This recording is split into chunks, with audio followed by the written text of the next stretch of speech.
बिस्मिल्लाहिर्रहमानिर्रहीम। अस्सलाम वालेकुम। Korean language lesson number 1। First of all, Korean language को किसी दूसरी language for example English language से कंपेयर करना बिल्कुल गलत चीज़ होगी। हर लैंग्वेज के अपने वावल्स और कॉन्सोनेंट्स होते हैं। अमूमन लैंग्वेज में दो चीज़ें होती हैं, वावल और कॉन्सोनेंट्स। फॉर एग्जांपल इंग्लिश ज़ुबान में ए ई आई ओ यू वावल्स हैं और बाकी तमाम हरूफ अल्फ़ाबेट्स जो है वो कॉन्सोनेंट्स हैं। इसी तरह कोरियन ज़बान में टोटल 4 चीज़ें हैं, basic vowel, double vowel, consonants और डबल कॉन्सोनेंट्स। बेसिक वावल और डबल वावल टोटल 21, कॉन्सोनेंट्स और डबल कॉन्सोनेंट्स टोटल 19। टोटल हो गए 40 हरूफ। इन 40 हरूफ पर कोरियन लैंग्वेज की सारी बुनियाद है। ये बेसिक चीज़ें होती हैं, यानी कि बुनियादी चीज़ें होती हैं। इन चीज़ों को आपने अच्छे तरीके से कवर करना होता है, क्लियर करना होता है। और सबसे पहले क्लियर करते हैं बेसिक वावल्स को। बेसिक वावल की तादाद है 10।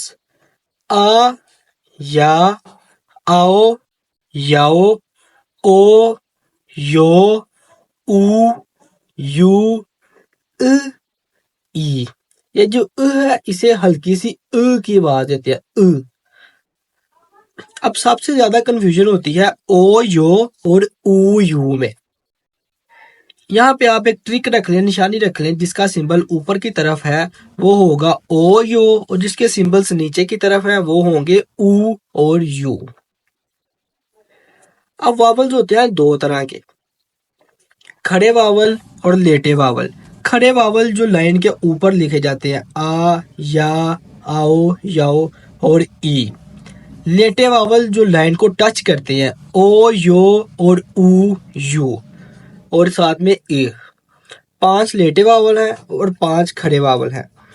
इनके सिंबल्स को आपने अच्छे तरीके से क्लियर करना है, उर्दू को याद नहीं करना।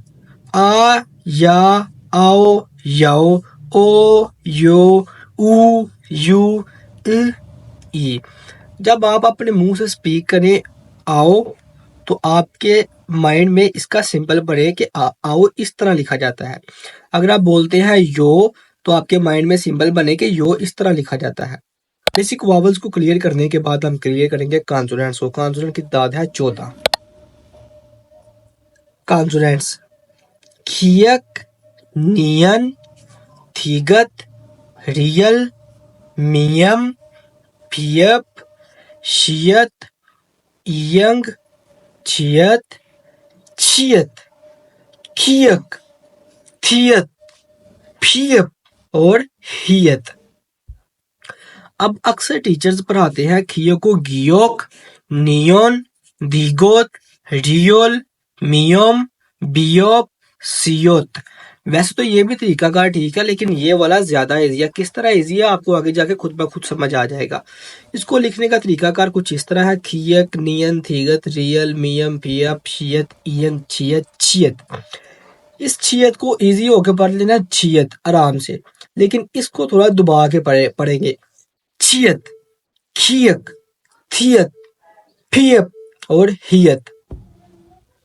इनको याद करने का तरीका कार ये है, फर्स्ट ऑफ ऑल आप खियक को अच्छे तरीके से याद करें। खियक आपको अच्छे तरीके से याद हो गया, फिर आप दूसरा कॉन्सोनेंट याद करें, नियन। खियक, नियन दोनों को रिवाइज करें, फिर तीसरा याद करें, खियक, नियन, थीगत। चौथा याद करें, खियक, नियन, थीगत, रियल। रियल याद करके पांचवा मियम याद करें, खियक, नियन, थीगत, रियल, मियम। सबको ऐसे ही रिवाइज करके और बिल्कुल तरतीब से करने हैं। तरतीब इनकी बहुत जरूरी है। कॉन्सोनेंट्स क्लियर करने के बाद हम करेंगे डबल कॉन्सोनेंट्स, जिनकी तादाद है 5। डबल कॉन्सोनेंट्स, अगर आपको अच्छे तरीके से कॉन्सोनेंट्स आते हैं तो उसके बाद ही आप डबल कॉन्सोनेंट्स को क्लियर कर सकेंगे। सांग खियक, सांग थीगत, सांग फियप, सांग शियत और सांग छियत।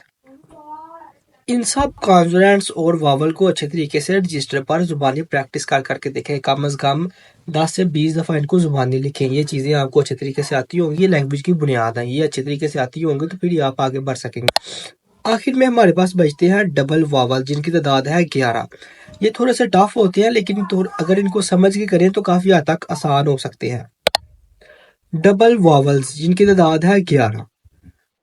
फर्स्ट ऑफ ऑल सिर्फ इन सिंबल्स को देखें, ए, ये, ए, ये, वा, वे, वी, वो, वे, वी, ई।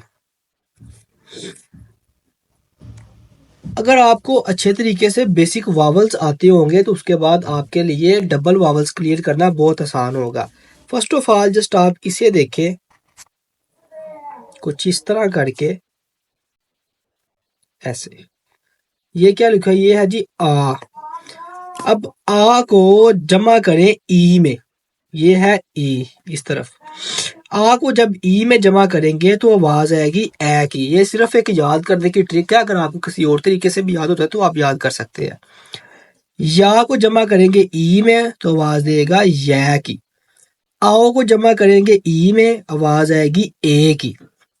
याओ को जमा करेंगे जब ई में आवाज आएगी या की। ओ जमा आ आवाज आएगी वाह। ओ जमा ए आवाज आएगी उए। ओ जमा ई आवाज आएगी उई। ऊ जमा आओ आवाज आएगी वो। ऊ जमा ए आवाज आएगी वे।